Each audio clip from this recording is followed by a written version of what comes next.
What started out as a story decoding your Xcel bills has now led to potential legislation to lower that bill.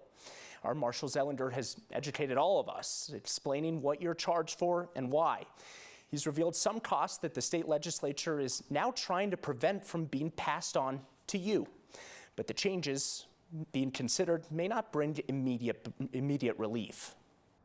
We had reduced our consumption by 30%, and my rate went up 70. There is nothing coming out of their pocket. We need some help here, guys. Customers of Xcel Energy, you've been heard. Lawmakers who created a special committee to look at reducing utility rates have introduced legislation that attempts to do just that. The bill would make several policy changes, starting with how much high gas costs can be passed on to customers. Your largest charge is your ECA, which is the actual fuel. When we did our first story on Xcel bills in January, it was to explain what you're charged for and why. The reason our bills were so high this past winter was colder temperatures and the cost of fuel, which was much higher than the year before. And the cost Xcel pays for fuel is passed on to customers dollar for dollar. We earn zero profit. We make zero margin on those. We don't make money on those, so we pass those through to customers. This past winter, when fuel costs skyrocketed, this bill would have said that you actually can't charge customers for more than X amount of dollars of fuel costs. This bill would do a few things regarding gas costs. One, if they're high, customers would still pay the cost, just spread out over time, not immediately on our next bill. It would also create risk for Xcel and other utility companies to share in the cost if the companies buy gas when it's priced too high. The board and the shareholders now are going to say, hey, company, you're on the hook for fuel, some of the fuel costs. So what are you doing to keep those costs low?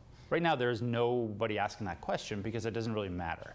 This provides some risk exposure so that they actually will care about those costs. The bill also limits expenses on many areas we exposed, like the lawyers we end up paying for that Xcel hires to argue for higher rates, and advertising we pay for, even though Xcel does not have competition. They can't do any goodwill advertising, they can't do any branding advertising, but they can talk about renewable energy, they can talk about energy efficiency. CU advertising professor Morgan Young looked at the advertising section of the legislation. He sees simple ways for the company to still advertise on topics the legislation tries to restrict and still pass along the cost to customers. A cost that Xcel estimated to be an average of $3.02 a year on a customer's bill. The $3.02 will probably remain, and it would just be a slight tweak to the content of the advertising.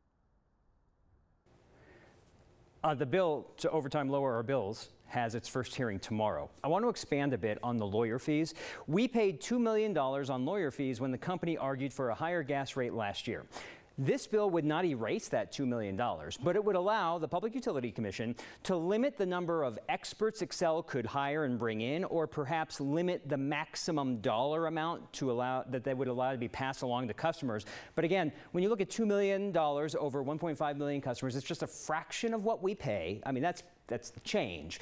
The big driver in the cost, again, is natural gas. And this would try to change how Xcel and the other utility companies purchase natural gas by making them financially responsible if they choose to buy gas when it is priced very high. So you and I have both seen it. So has most people in Colorado, bills that have gone up hundreds of dollars over the past year. Help answer the question that everybody's asking. How much money would we save with this? Right. If this bill goes through exactly the way it's written, I cannot tell you still to this moment how much you would save, but we can nickel and dime what we know. The lawyer fees, maybe cut it in half. So we're talking maybe that's a quarter per bill. If you're looking at the advertising, it's important. If you're looking at the advertising and most of the advertising somehow went away, that's less than a few dollars per bill. But when it comes to the big stuff, like how much would the company be limited to pass on the fuel costs, which was the big driver, that's going to be decided by the PUC later on. So I can't tell you right now, you're going to save X% from that big chunk that you were paying. I'd like to find out before it passes, though, so that we could give people a number.